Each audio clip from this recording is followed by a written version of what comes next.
Okay, so this video continues from the previous. So just for the sake of time, I went ahead and put I have three cameras in here, and I renamed them all so that I know which one they are. This one's the close-up camera. This one is my middle camera. And then this one is the one we're going to animate. I'm going to show you how to do that now. Before I do, though, let's talk about the parameters over here. Okay, so you have, when you select your camera, you have parameters just like you do for other things, and this allows you to control the lenses. And so here's a quick, you can actually create any lens you want. In fact, that one's even an odd number. That lens does not exist in photography. The stock lenses are generic lenses, so let me walk you through those. So I've got my camera set up over here as that camera. I'm going to animate that one, so I called it animated. Look what happens when I select the 15 millimeter. Okay, so that's a wide angle lens. It zooms way out. And as I select each one that has a higher number, you're going to see I get closer and closer and closer until I have gotten zoomed in, way zoomed in. Okay, for this one, I'm going to start there, and that's not quite what I want. So the nice thing is up here under lens, I can begin to incrementally zoom in there until I get exactly what I want.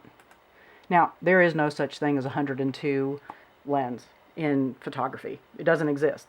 So that's another beautiful thing about 3D Studio Max, is it allows you to do anything beyond what we can do in the physical world. Okay, so those are the basic parameters. You have some more down here. These are more advanced. We're not going to really work with those. You can really get into your depth of field, which is really, really nice. For those of you who've taken photography and want to work with depth of field, you will first need to understand depth of field, and that is a whole separate class. I'm not going to teach that to you here. But if you do know about depth of field, it's a great tool that they now have put in 3D Studio Max that you can work with the camera.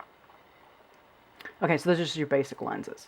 Alright, so what we're going to do is come over here to my top view, and I'm going to create a path. Now, a path in 3D Studio Max that we can put the camera on is equivalent to a dolly in film cameras. And for those of you who don't know what a dolly is, it's a track that you can put the camera on that moves very precisely to ensure that you are getting very smooth and deliberate motion to your camera.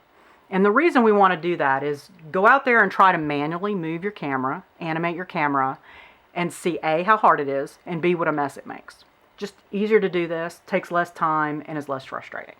So what I'm going to do is I'm going to select a line, and I can use a straight line, or I'm going to start with smooth, and I'm going to create, over here in my top view, a track. Okay, so I'm going to start where my camera is. I'm going to come to the midpoint, and then I'm going to go to where I want it to stop, and then I'm going to right click. And I now have a track that I can put my camera on. Okay, and you see my track is down here, my camera's up here. I'm going to move this track up in my front view or my left view, so that the track and the camera are in the same plane. Okay. Because otherwise, what's going to happen when I go to put this, animate this, it's going to move the camera down here. Okay. So you want to make sure that your track is in the place that you want it in on the top view and the front view before you attach them. Because once they're attached, unattaching them can sometimes create problems. Alright, so I got everything where I want it. I'm seeing through this camera. Alright, so rule for tracks. Because I have a very simple animation, I only have 300 frames. If this were something more complex, I would want more frames. And here's the thing to consider. When your audience is watching your animation rendered out, you need to give them time to process what they are seeing. And if your camera moves too fast, they won't be able to understand what they're seeing, much less process it, and they'll walk away. So cinematography and animation is every bit as important as cinematography and film, because you have to make sure that your audience is being led by your direction. Okay, so you're the director and you are directing what they're watching. And you need to make this a pleasurable experience if you want them to continue to watch. And, you know, so slow and steady is really important to good cinematography. And there is a whole section in Blackboard that you should read. Yes, I know college students need to read. You should go read that. I put that in there for you to help you understand cinematography. And you want to watch, or you want to read that to start to get some tips on good cinematography for animation. And so what I'm going to do now is I'm going to go to my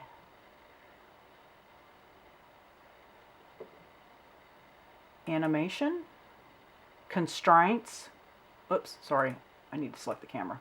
Animation, constraints, path constraint. And you see I get this little rubber band. And I'm going to select that path. And it's going to now connect them. They're now connected. So that when I move my camera, watch what happens, it is constrained to the path. Okay? So I selected the camera, animation, constraint, path constraint. And nice little thing about 3D Studio Max, they show you a video of what it does. And what you're doing is you're constraining your camera to the path. Okay? Path constraint. Now, I can do a look at constraint where I constrain my target to my caterpillar, because we have those constraints called a look at constraint. I'll show you another way to do this that I find is easier for beginning students. Okay, so I have, now watch what happens. Watch my camera when I hit play. You see that's a nice, gradual, sweeping movement of my camera. And it gives my audience time to process what they're seeing. Unfortunately, I can only show you this played out in one window at a time. So now let's go look at it in the perspective view. So say there's going to be something going on, obviously, within my scene. This gives my audience enough time to process it. It's not moving too fast. It might be moving a little slow, but there's probably something going on, and I want them to be able to watch that. And I've got this nice, sweeping, flowing motion. You would rather, in the beginning, be too slow than too fast. Because too fast, people aren't going to know what they're watching. Okay? So that's how that works. It's just once you put it on that path. Now, if I move the path, the camera should go with it because it's constrained to the path. Yep. So if I want to make adjustments, I need to adjust the path because it won't let me move the camera now.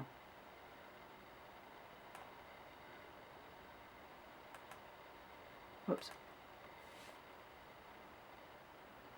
So say he's talking, and instead of just having a static camera sitting there watching him talk, we got some nice little movement going on. We're getting to see more of the scene. This is really helpful when people are watching an animation. It gets them a little more, makes them feel a little more three-dimensional and in that world.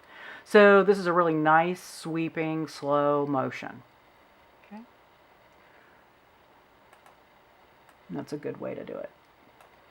Okay, so the next thing I want to show you guys, and I'm going to do that in another video, is I want to show you the walkthrough assistant. A camera that's not a targeted camera, but is a controlled camera. So we'll do that in the next video. Stop this one here, because I just kicked my camera.